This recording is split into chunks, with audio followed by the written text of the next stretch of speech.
भागवत के भगवान इतने सरल हैं कि वे सबके साथ बोलने को तैयार हैं, जबकि वे तो किसी अधिकारी के साथ ही बोलते हैं। भागवत शास्त्र मनुष्य को निसंदेह बनाता है। इस कथा में सब आ जाता है, बुद्धि का परिपाक, ज्ञान का परिपाक, जीवन का परिपाक आदि हो जाने पर भगवान व्यास जी ने इस ग्रंथ की रचना की है। भगवान के नाम का जाप करते हुए प्रेम से इस कथा का श्रवण करो, तुम निसंदेह हो जाओगे। भागवत नारायण स्वरूप है, परिपूर्ण है। इसके श्रवण से आस्तिक को मार्गदर्शन मिलेगा और नास्तिक होगा तो वह आस्तिक बनेगा। सुखदेव जी जैसे आत्माराम मुनि ने सर्वस्व छोड़ा, परंतु वे भी इस कथा को छोड़ नहीं सके। आत्माराम कोटि के महात्मा भी इस श्री कृष्ण कथा में मस्त बने हैं, पागल बने हैं। सिद्ध, आस्तिक, नास्तिक, पामर, प्रत्येक को यह कथा जीवन का दान करती है। व्यवहार का ज्ञान भी भागवत में आएगा। भागवत में ज्ञान योग, कर्म योग, समाज धर्म, स्त्री धर्म, आपद धर्म, राजनीति आदि का ज्ञान भरा है।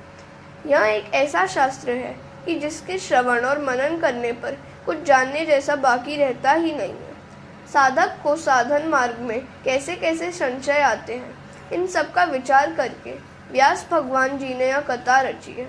व्यास जी ऐसा मानते हैं कि जो कुछ मेरे इस भागवत में नहीं है वह जगत के अन्य किसी ग्रंथ में भी नहीं है। जो भागवत में है केवल वही अन्य ग्रंथों में है। यदि हास्ति तद्यंत यत्रे हास्ति न कुत्रचित। भागवत शास्त्र यह परिपूर्ण नारायण का स्वरूप है, अतिशय दिव्य है। व्यास जी के आश्रम में गणपति जी महाराज प्रकट हुए। व्यास जी ने कहा, मुझे भागवत शास्त्र की रचना करनी है, परंतु इसे लिखेगा कौन? गणपति जी ने कहा, बहुत खुश, मैं लिखने को तैयार हूँ, परंतु मैं एक क्षण भी खाली नहीं बैठूंगा। गणपति जी का वाहन तो चूहा है। चूहे का अर्थ है उद्योग। जो उद्योग पर बैठता है उसकी सिद्धि और बुद्धि दासी बनती है। सतत निरंतर उद्योग करोगे तो रिद्धि सिद्धि आपकी दासी बनेगी। एक क्षण भी ईश्वर के चिंतन बिना न बैठो। प्रत्येक कार्य के प्रारंभ में गणपति की पूजा की जाती है। गणपति जी विघ्न हरता है। गणपति का पूजन करने का अर्थ है जितेंद्रिय होना। गणपति जी कहते हैं कि मैं खाली बिना काम के बैठता नहीं हूँ। जो हमेशा कार्यरत रहता है उसका अमंगल नहीं होता। श्री गणपति जी बने हैं लेखक और व्यास जी बने हैं वक्ता। श्री गणपति जी ने कहा, मैं तो एक क्षण भी खाली नहीं बैठूंगा, आपको 24 घंटे कथा कहनी होगी। तब व्यास जी ने कहा, मैं जो कहूँ वह योग्य है या अयोग्य, उसका पहले विचार करें और विचार पूर्वक लिखें। 100 श्लोक हो जाने पर व्यास जी एक ऐसा कूट श्लोक कह देते कि जिससे गणपति को विचार करने में समय लग जाता था, और इतने समय में व्यास जी अपने अन्य काम पूरे कर लेते थे। देवता को अपरोक्षता बहुत प्रिय है। लिखा है कि राजा चित्रकेतु की 1 करोड़ रानियां थी। संसार के विषयों को जो मन में रखता है वही चित्रकेतु है। संसार के सर्व चित्र जिसके मन में बैठ गए हों वही चित्रकेतु है। ऐसा मन जब विषयों में तन्मय हो जाता है तभी वह मन 1 करोड़ रानियों के साथ रमण करता है। ऐसा इसका अर्थ है कि चित्रकेतु की करोड़ों रानियां थी।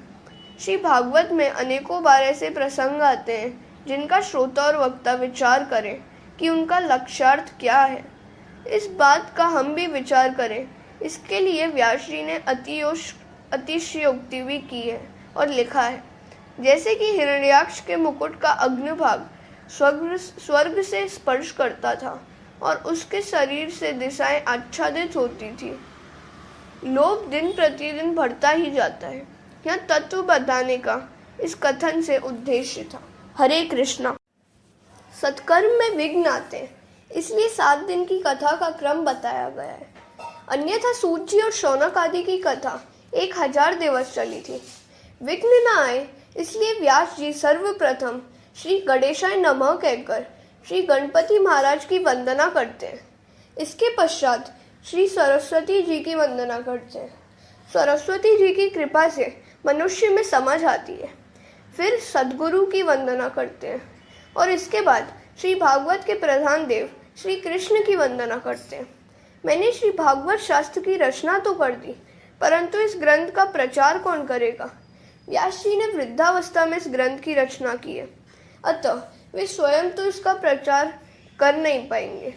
वृद्धावस्था में इस ग्रंथ की रचना कर लेने पर उनको चिंता हुई, यह शास्त्र मैं किसको दूं? श्री भागवत शास्त्र मैंने मानव समाज के कल्याण के लिए रचा है।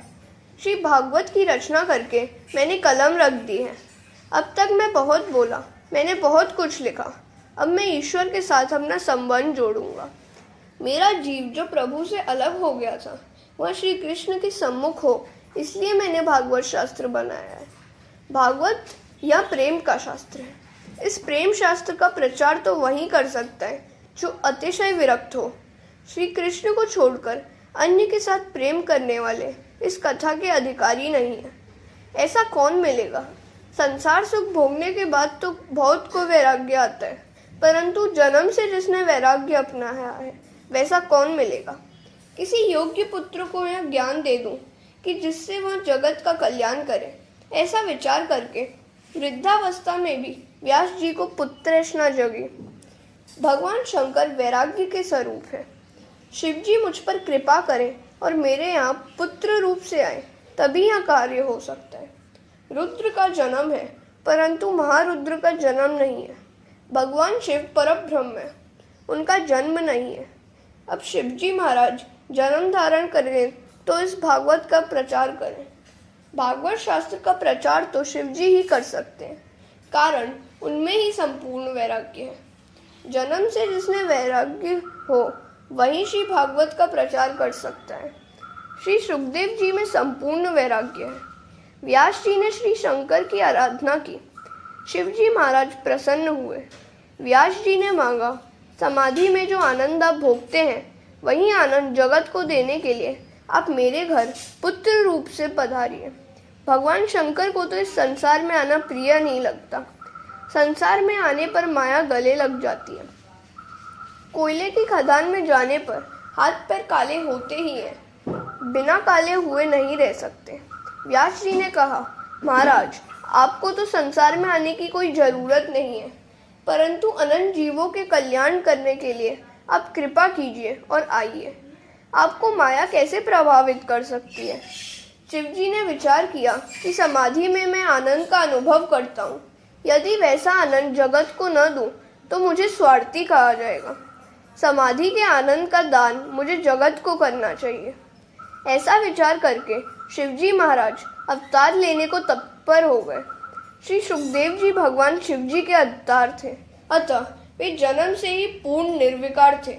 जो जन्म से विरक्त होता है वही 16 आने वैरागी कहलाता है। हरे कृष्णा।